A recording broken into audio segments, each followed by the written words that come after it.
Alright, what's up there people? Hunter Spoke Riders here, and I have been suffering. I usually don't start a video like this, just all into it. But I wasn't even going to make a video about this because I thought it was going to be a simple, just, slide on, slide off type of deal. But boy, was I wrong. I went through hell trying to figure out these grips, these brand new grips. Other side was fine. I already had a problem from the get-go because these little end pieces were hell and trying to get off of there. I thought they had shamboozled me at first and it wouldn't come off, but they finally got them broke free when my brother had to come out and help me. And at first I didn't want to put them in the vise because they scarred them and marred them up, but I was at the point of no return at that point.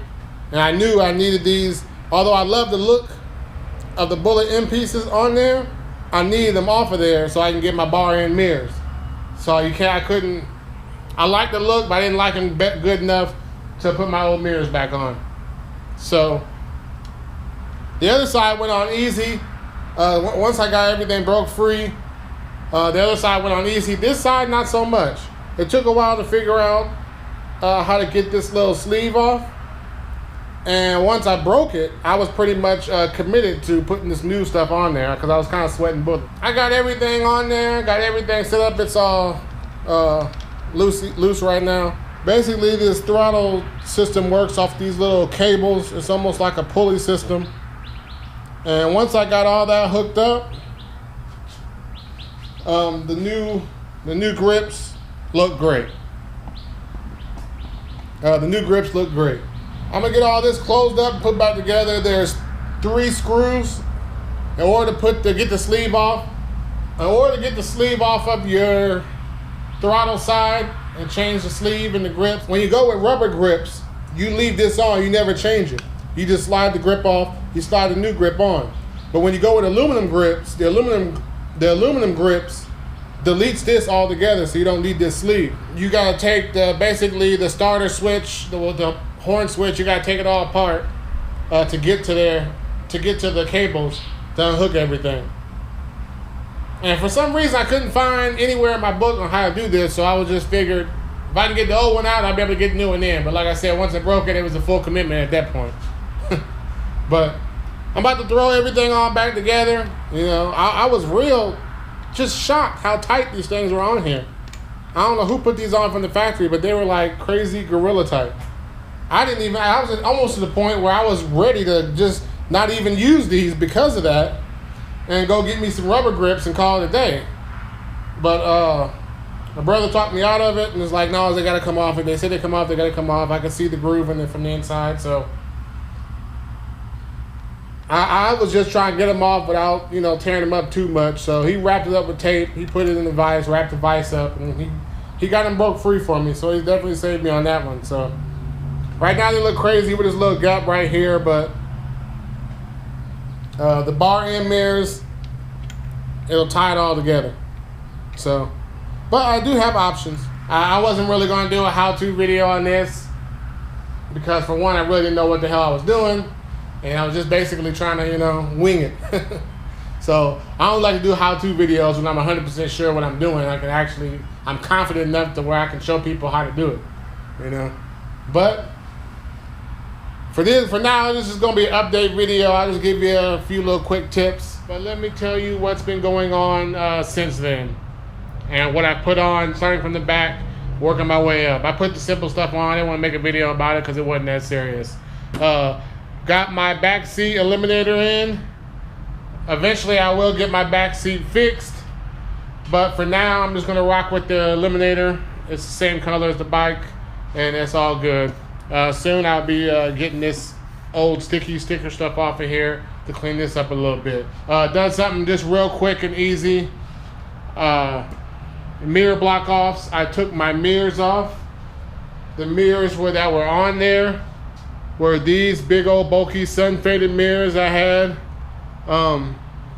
Yeah, these had to go. So I've always wanted the mirror block offs, so I got the mirror block off. It's just a little piece that lock everything in, just like your mirror would be there. So when you're going fast, all this ain't flopping around. Because actually that does them bolts that hold the mirror on also help hold the fairing on. That's why you need the mirror block offs. And then it also just looks better. One thing I've always wanted for this bike were aluminum grips. This is funny because when I first started doing this bike, these are the very first thing I ordered, but the last thing that came in. It took forever to get these aluminum grips in, but this is the ones I got. I like them. The ones it was like my second choice. The ones I really wanted, I couldn't get because I needed an open end grip so I can have bar end.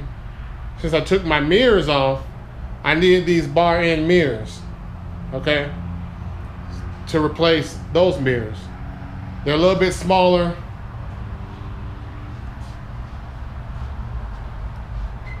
But these are my mirrors. I like them.